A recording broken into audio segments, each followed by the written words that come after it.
Merci. Merci à Sarah Katungu, en tout cas pour le journal. Merci. Merci de tout cœur. Merci à Mitterrand Pindi. Là, nous sommes dans la deuxième partie de Yes Weekend.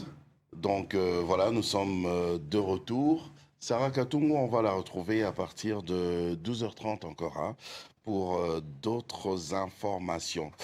Abinzali, Yes Weekend. Yes Weekend, tonton Jaco. Et on n'est pas seul, nous avons notre invité qui est là, l'évêque Ben Tadok Kachama. Merci d'être là. Nous on dit Yes Weekend.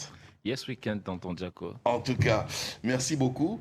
Vous êtes à Kinshasa de retour depuis un temps? Oui, je suis à Kinshasa depuis 2 mois. Et retour au pays. Dieu vous a fait du bien. Ah ben, tous les jours, le Seigneur nous renouvelle la grâce. La Bible dit la grâce et la bonté de Dieu t'accompagnera tous les jours de ta vie. Et nous sommes de ceux qui croyons qu'il y a un mécanisme de Dieu qui se renouvelle chaque jour pour le croyant. Amen. Et ça nous accorde ses bontés. C'est tout le matin, tout le soir, nous sommes sous la grâce de Dieu. Amen. Dieu nous fait du bien. Ah ben c'est très bien. Alors si j'ai tenu à vous recevoir ce matin, c'est parce que vous avez un message très important de la part du Seigneur, un message pour le pays, un message pour le pays, pour la nation. Amen. Et même je pense pour le chef aussi lui-même. Amen. Enfin, je ne sais pas comment on va faire ça, mais voilà, vous avez la parole. Que vous a dit Dieu? Gloire au Seigneur. Je bénis d'abord le Seigneur pour cette opportunité qui m'accorde de parler de sa part.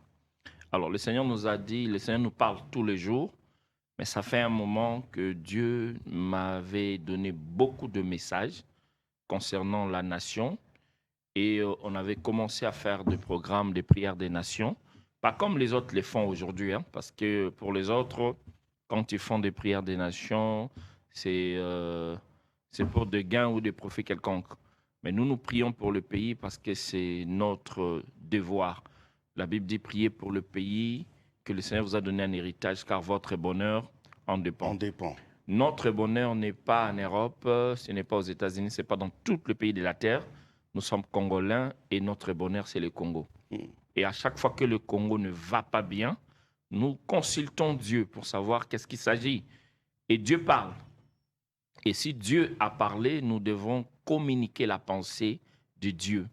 Maintenant, ce qui reste, si les gens croient, c'est bon. S'ils ne croient pas, aussi, tant pis. Voilà un peu, c'est ça. Alors, Dieu m'avait parlé pour la nation. En 2024, nous avons eu un grand programme des nations. On a prié pour le pays. Et le Seigneur nous avait parlé de beaucoup de choses que nous avons vues se réaliser. Quant à autre, la guerre de l'Est. Le Seigneur nous avait parlé qu'on va perdre des territoires qui sera pour un moment dans le main de nos agresseurs, de l'ennemi. Mais après, Dieu va récupérer ces nations pour nous les donner.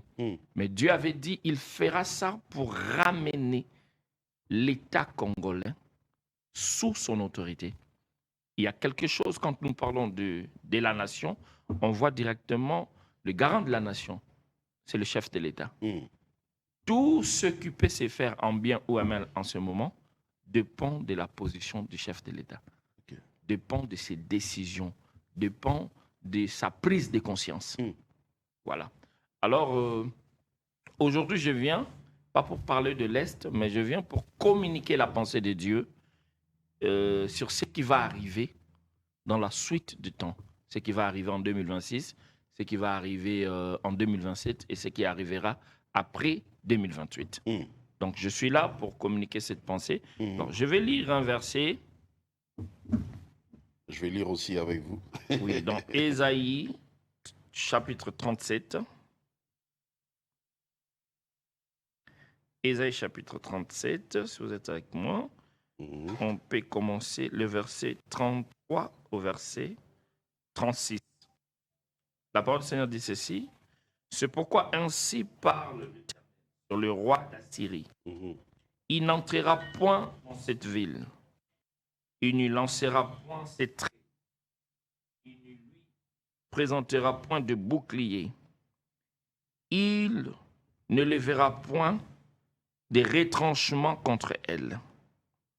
Il se retournera par le chemin qui le venit, et il n'entrera point dans cette ville, dit l'Éternel. Je protégerai cette ville pour la sauver, à cause de moi et à cause de David, mon serviteur. L'ange de l'Éternel sortit et frappa dans le camp de Syriens 320 000 hommes. Et quand on se leva le matin, voici, c'étaient tous des morts et des corps de morts. Amen. Amen. Il est temps que dans ces pays, que les hommes et les femmes sachent qu'il y a des gens qui prient Dieu. Amen. Et qui marchent avec le Seigneur. Je voulais d'abord rappeler quelque chose. Parfois, l'histoire doit nous rapprocher de la réalité. La souveraineté de ces territoires qu'on appelle Congo à l'époque, Royaume Congo, a commencé à être réclamée par des hommes spirituels. La souveraineté de cet État n'a pas commencé par des armes. Si nous voulons parler de premières personnes qui ont cherché l'indépendance des Congolais, on affiche des gens comme des Kimbangu, on affiche des Kimpavita. Ce sont des gens qui n'avaient pas des armes, mais qui croyaient à une dimension de l'esprit qui pouvait l'accompagner. C'est pour cela que je dis à tous les charlatans qui s'appellent traditionnels, fils Nkongo, tout ça. Là, vous les appelez des charlatans? Oui, c'est des charlatans parce que s'ils étaient vraiment spirituels, non, s'ils étaient vraiment spirituels, ils devaient diriger contre la diversité, la puissance là. Oui, en fait, c'est vrai. Non, parce que c'est des gens qui n'ont pas de position. Si aujourd'hui, ceux qui sont en train d'agresser le pays prennent le pouvoir, ils vont se joindre à eux pour dire non, c'est Binonde va envoyer.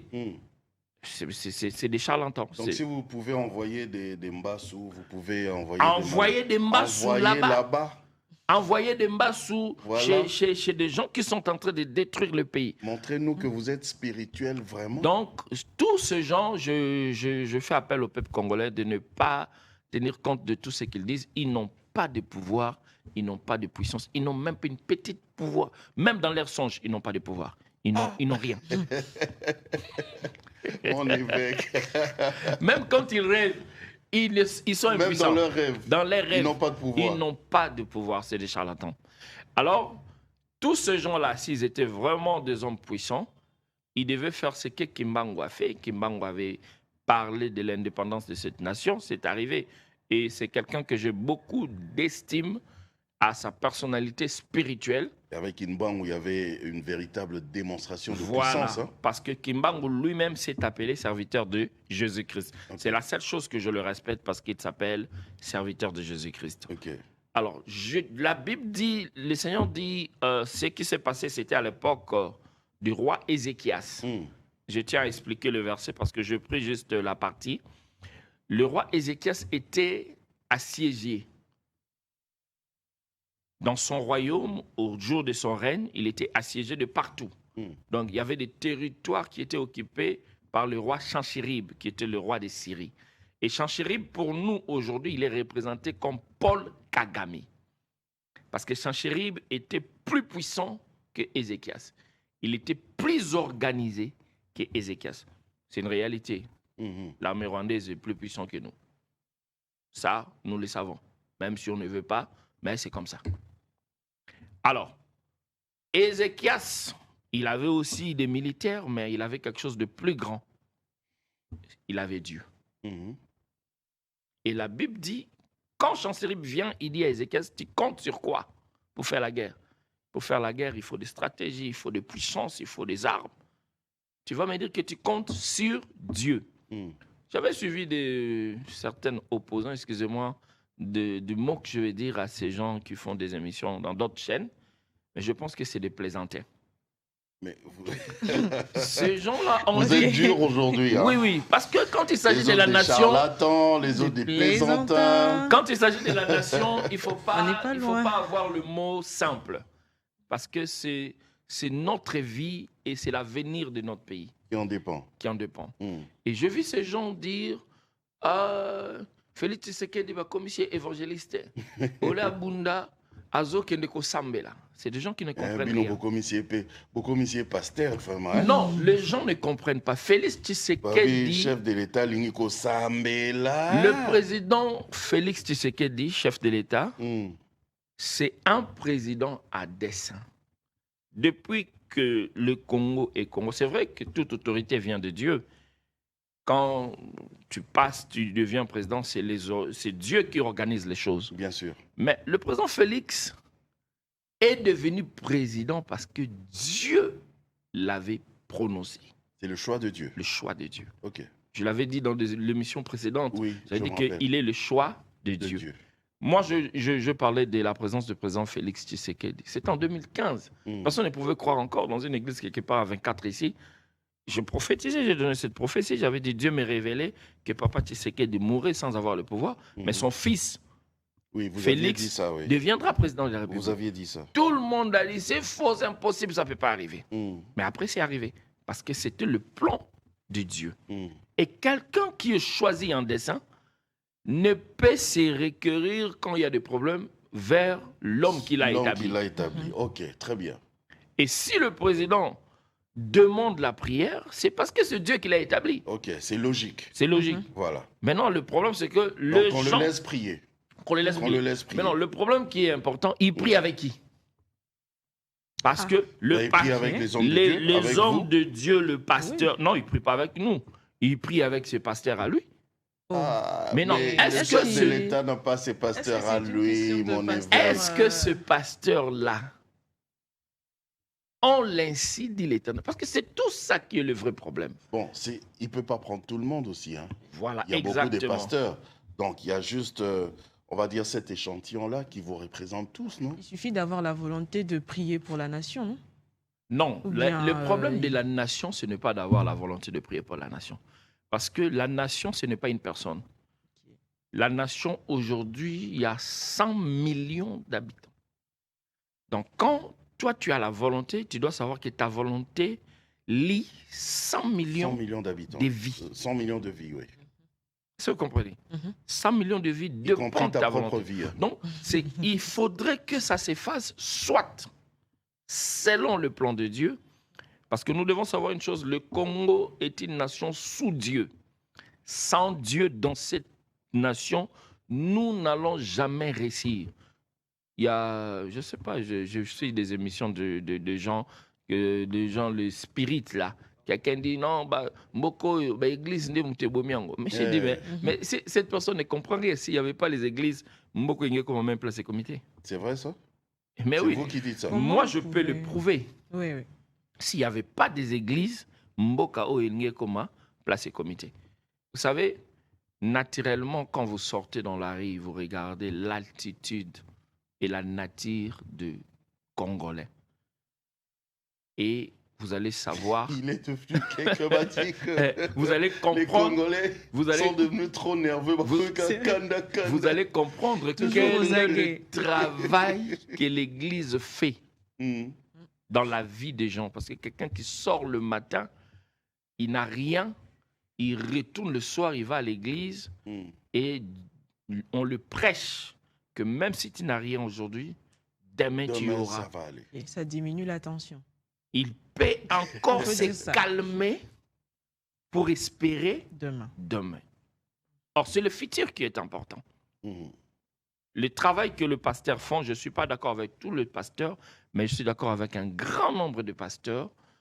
Aujourd'hui, beaucoup d'éducation. Donc, en d'autres termes, le chef peut prier parce que c'est normal. Oui. D'abord, il aime ça, et puis c'est tout à fait normal qu'il aille vers celui qui l'a établi. Mais seulement, il doit prier avec des bonnes personnes. Il doit prier avec des vrais pasteurs. Mais ce sont des vrais pasteurs déjà. Bon, là maintenant, je ne sais pas justifier l'air.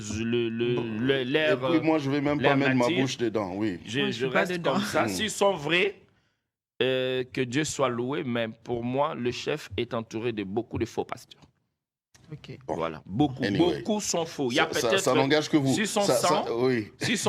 oui. Il y a peut-être 3 qui sont vrais et 97 sont faux. Ce sont vos propos. Oui, je l'ai dit en tant que Et prophète. du coup, les prières n'arrivent pas à Dieu. Pardon? Et du coup, les prières n'arrivent pas directement à Dieu. Non, non. La prière vers Dieu, ce sont des accords. C'est une conversation. Vous savez, chaque personne a une personnalité. Vous avez votre personnalité. Il y a des gens qui peuvent traiter avec vous. Même si la personne, c'est un médiateur, il doit d'abord répondre aux critères que vous voulez, que vous aimez, pour que cette personne soit en conversation avec vous. Oui. On ne peut pas prendre un Cheikh Koulouna et puis on lui dit, bon, viens, tu seras notre médiateur. Vous n'allez pas les recevoir parce que la personne ne représente pas les qualités que vous cherchez. Et c'est comme ça avec Dieu. Si l'homme qui prononce l'oracle, si l'homme qui intercède ne répond pas aux critères de Dieu, la prière ne sera pas exaucée.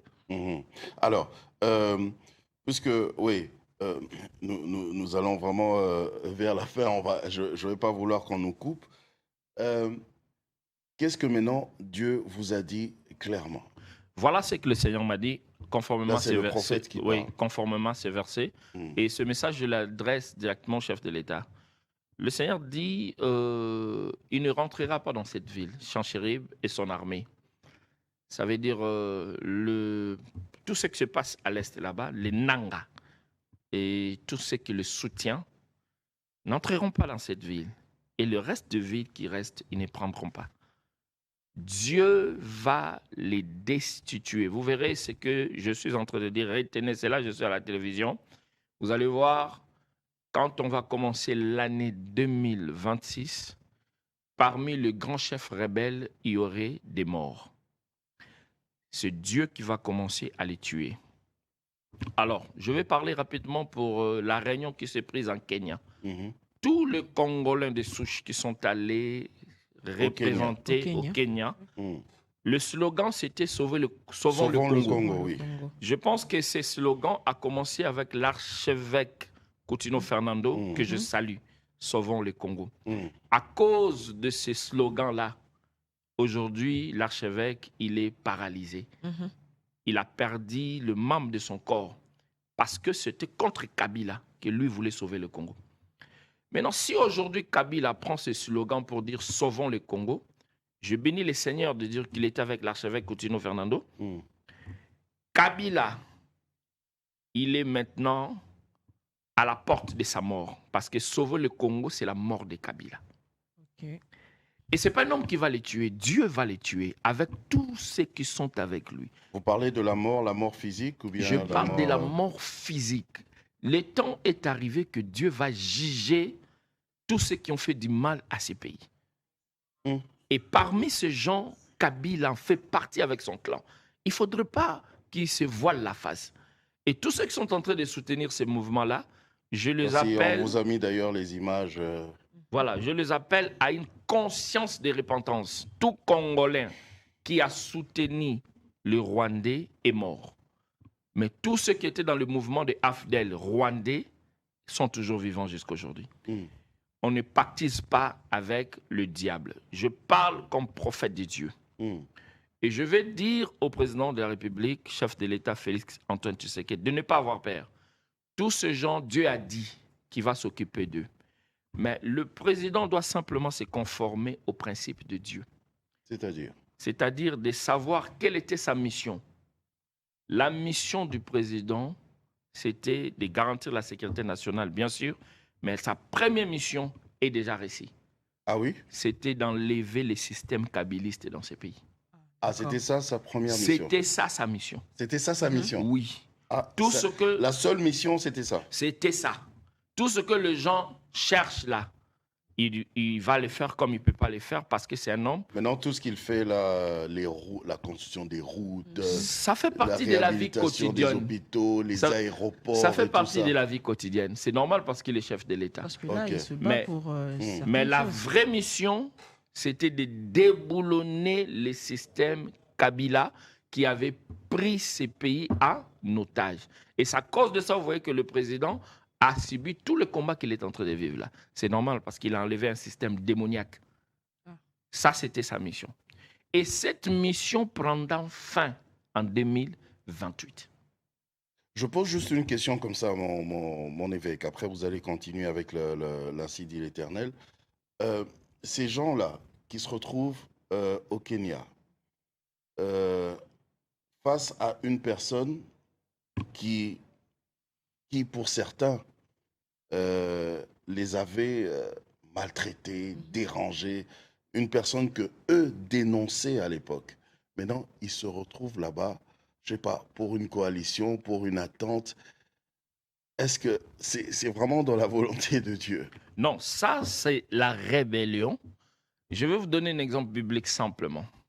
Quand Dieu vous délivre et après vous réclamez de retourner où le Seigneur vous avait délivré, Dieu vous tue. C'est tout. Ces gens-là mourront. Tous ces gens-là, retenez, je suis prophète de Dieu. Ils mourront un après l'autre. Dieu va les détruire. Pourquoi? Parce que la plupart de ces gens, ce sont des gens qui ont dit Kabila nous faisait souffrir. La plupart qui sont là. Et aujourd'hui, c'est le même qui dit Kabila est bien. C'est la même pensée qu'avaient les Hébreux quand ils sont sortis de l'Égypte. Ils ont dit on était torturés par Pharaon. Et quand Dieu les amène pour les introduire dans la terre promise, il dit non, nous voulons retourner en Égypte. Aucun d'eux n'est rentré à la terre promise. Aucun d'eux n'est retourné en Égypte. La Bible dit Dieu les a tous tués dans le désert. Ouais. Dieu les a tous tués dans le désert. C'est vrai. Et Dieu tuera ces gens-là. Ils auront le même jugement que les Hébreux qui sont sortis dans l'Égypte.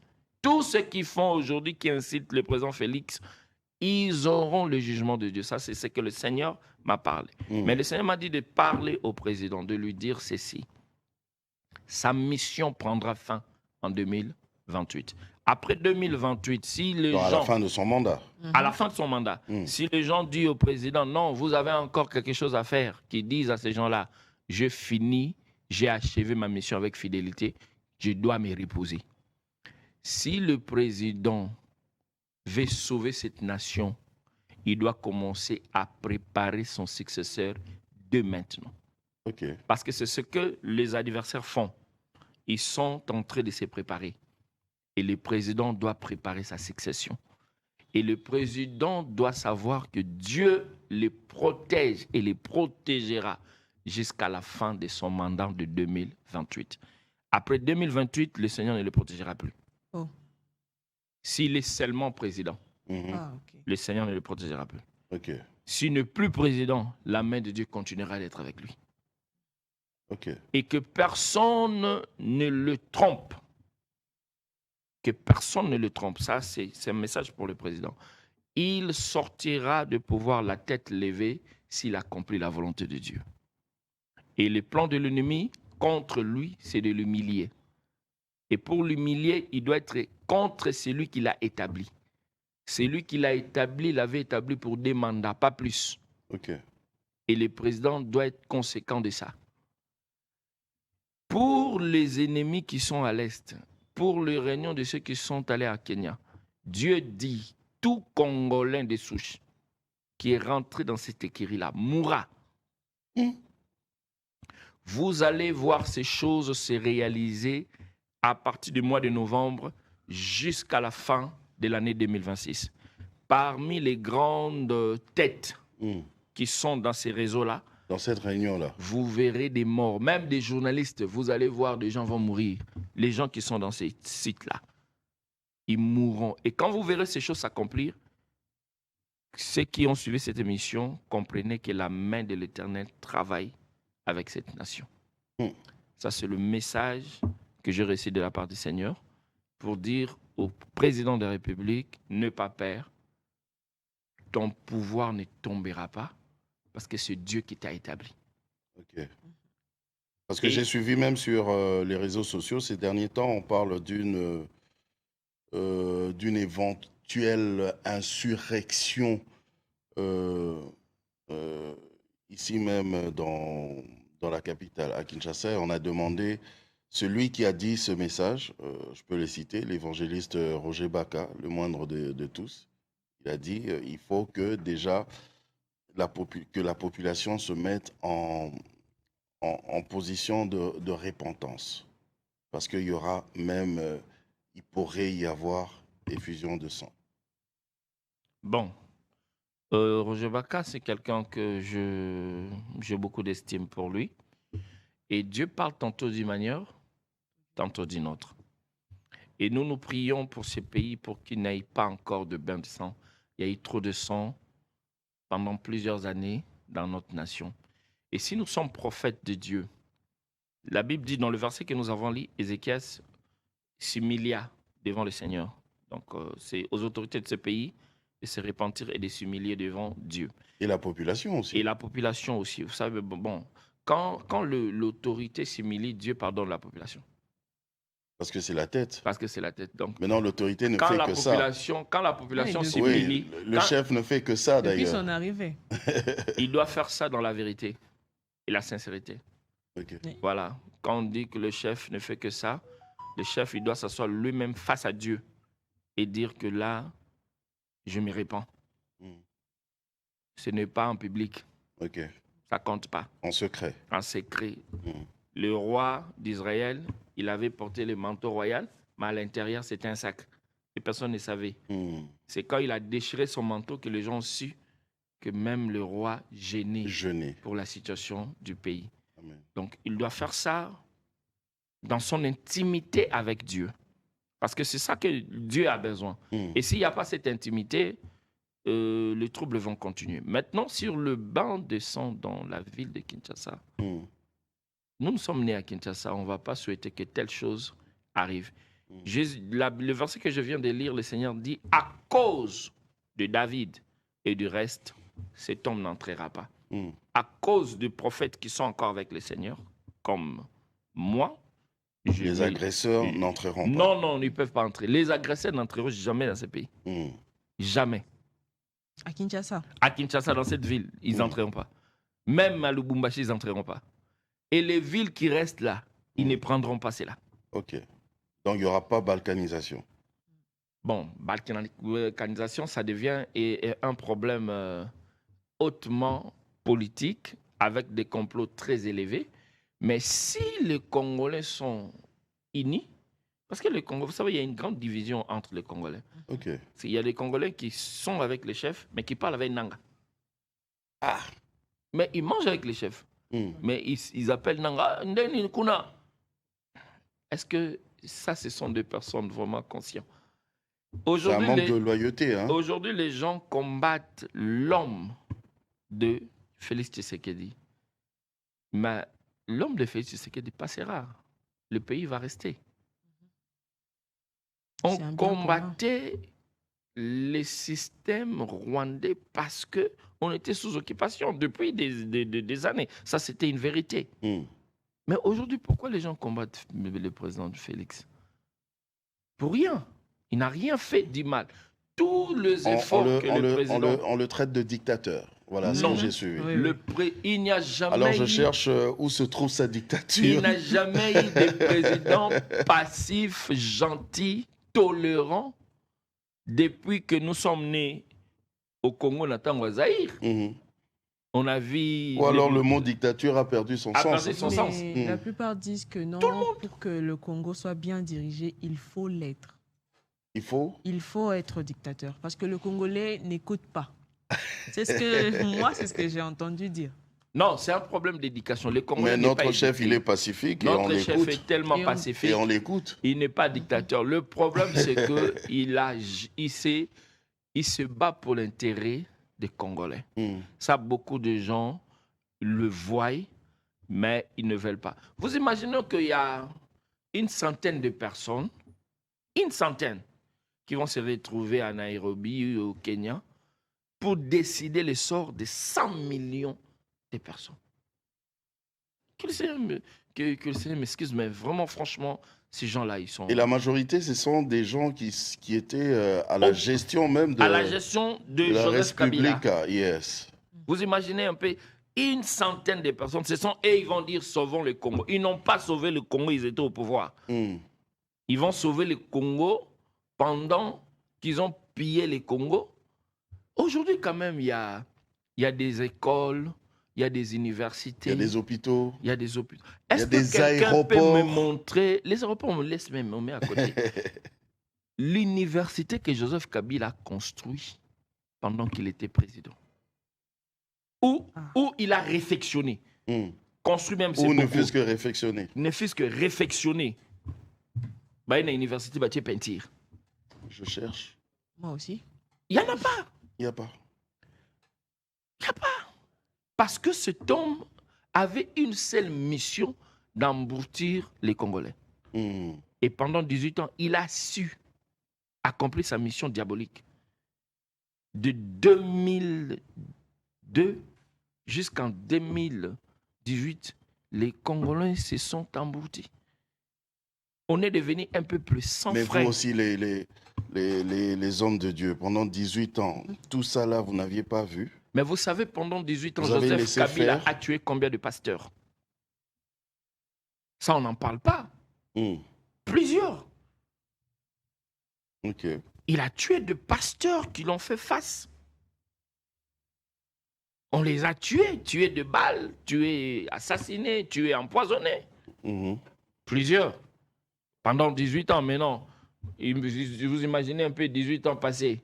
J'ai pu avoir quel âge? J'étais déjà pasteur, bien sûr, 18 ans passés, mais j'ai compté aussi sur ma vie. J'ai compté aussi sur ma vie. Moi, j'avais organisé l'activité en 2008. Kabila était encore au pouvoir. J'ai parlé du trône. Le thème était le trône et le trône éternel. On m'a interpellé au service pour me demander c'est quel trône que tu veux parler. Je ne mets pas de trône. J'ai dit, mais je n'ai pas de trône céleste. J'ai dit, non, mais quelle base sur vos habitations. Même le mot trône commençait à déranger. Alors, les gens ne comprennent pas que Dieu nous a fait grâce de nous envoyer le président Félix Tshisekedi. Et le président Félix lui-même aussi doit comprendre que Dieu l'a fait grâce. Qu'il soit au sommet de la nation. Donc nous avons la grâce de l'avoir. Lui aussi, il a la grâce d'être au sommet de la nation. D'accord. Vous allez dire votre dernier mot. Juste, oui, mettez-nous, Mitterrand, mets-nous un peu l'image là en grand, sans moi. Mais juste, on va voir ça. Voilà. On va voir ça.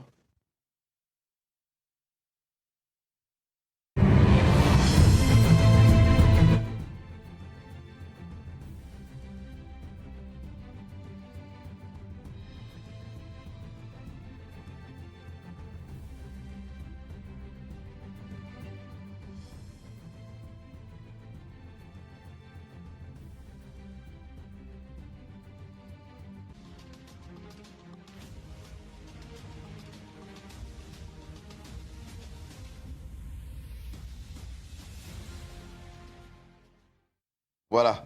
Merci beaucoup, Mitterrand. Merci. Donc, ça, c'est juste quelques réalisations. On n'a pas tout montré. Maintenant, je cherche où se trouve la dictature du chef.